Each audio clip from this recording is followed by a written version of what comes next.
Today I tried to call for an available ride to take me so I could run some errands and do some much needed shopping for food.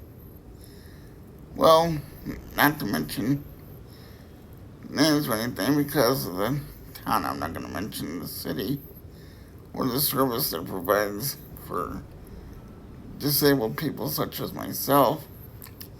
But I will say this, that in such an area where I live, it's a relatively medium-sized town. It's not too small, but it's not too large either.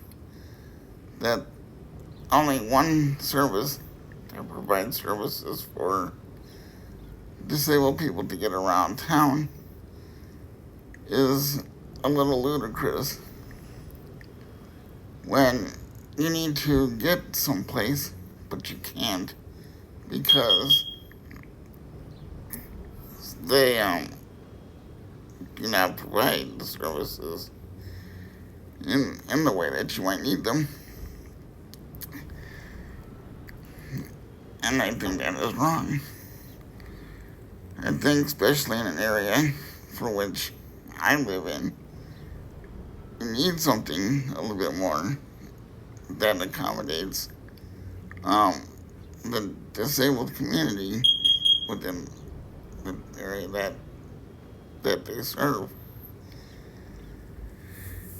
Because when a service that also helps out the disabled is not able to provide services for everybody, and it gets heavily booked, and you might need to go somewhere, it kind of harms what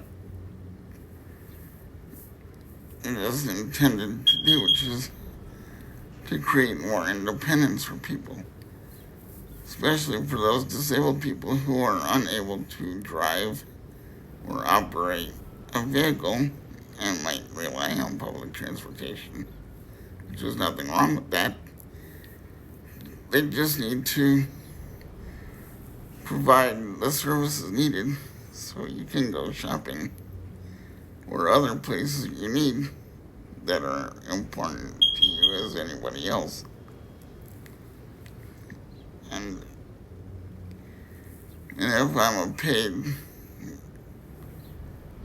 person for that service, if I'm paying for that service, then I should at least be able to obtain the service when needed.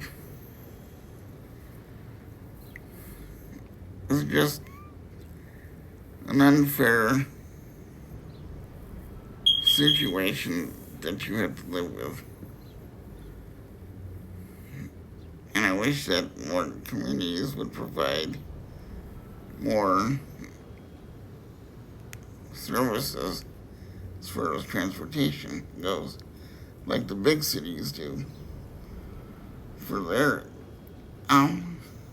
disabled community members. It's all the same across the board. You should have the right to have transportation services readily available when you need them.